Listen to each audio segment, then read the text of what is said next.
সাদিক এগ্রোর পর মোহাম্মদপুরের রামচন্দ্রপুর খালের আরও কিছু অবৈধ স্থাপনা উচ্ছেদ করেছে ঢাকা উত্তর সিটি কর্পোরেশন। দ্বিতীয় দিনের মতো করা হয়েছে খাল খনন। উচ্ছেদ হওয়া মানুষের দাবি, তাদের ঘর ভাঙা হলেও খালের মাঝখানে এক সঙ্গীত শিল্পীর স্থাপনা থাকলেও সেটি ভাঙা হচ্ছে না। কাউন্সিলর বলছেন, ওই ভবনটি নির্মাণের অনুমতি দিয়েছে পানি উন্নয়ন বোর্ড। রহিম রুমানের প্রতিবেদন।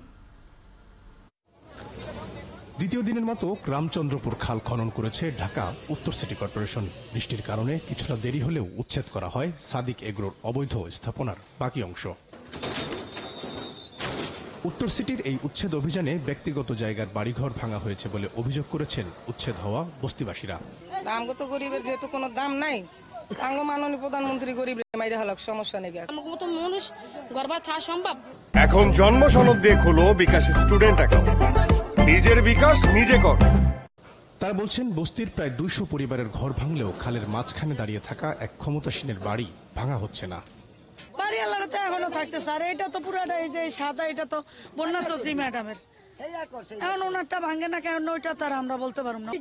বড় বড় জঙ্গল মঙ্গল কাটতে আমরা ঘর উঠাইছি, এখন এদিকে নাকি ওনারা খাল কাটবো, আর এটা পুরো খালের ভিতরে পড়ে রয়েছে, এটা দেখেন না।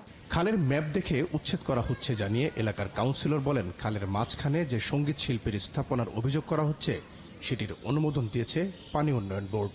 2.5-3 বছর হয়েছে ওয়াসার থেকে বুঝে নিয়েছি, আমরা তখন ঘর গুছাচ্ছি। পানি উন্নয়ন বোর্ড যদি কাউকে পারমিশন দিয়ে থাকে, সেটা পানি উন্নয়ন বোর্ড জবাবদিহিতা করতে হবে, এটা তো ডিএনসিসি জবাবদিহিতা করবে না। সিটি কর্পোরেশনের কর্মকর্তারা বলছেন, রামচন্দ্রপুর খালের পানির প্রবাহ ফিরিয়ে আনতে সর্বোচ্চ চেষ্টা করবেন তারা। বাদ যাবে না অবৈধ কোনো স্থাপনা। খালটিকে কি মেরে ফেলার জন্য পানি উন্নয়ন বোর্ড এভাবে পারমিশন দিতে পারে কিনা, সিটি কর্পোরেশন সেখানে বাধা দিতে পারতো কিনা? আচ্ছা, এই ধরনের কোনো তথ্য আমার কাছে নাই, আপনার কাছে আমি প্রথম শুনেছি। আমাদের কাউন্সিলর সাহেব বলেছেন। আচ্ছা, যেটি হয়েছে সেটা হচ্ছে, যদি কোনো লিজ নেওয়া থাকে সেটা হচ্ছে যে দেখতে হবে যে লিজের কাগজপত্র দেখে আমি মন্তব্য করছি। কাউন্সিলর মহোদয়, আমার কাউন্সিলর সাহেব আমার পাশে আছেন। কাউন্সিলর সাহেব যেটি বলেছেন সেটা হচ্ছে, আমরা কাগজপত্র দেখে আমি মন্তব্য করতে পারবো।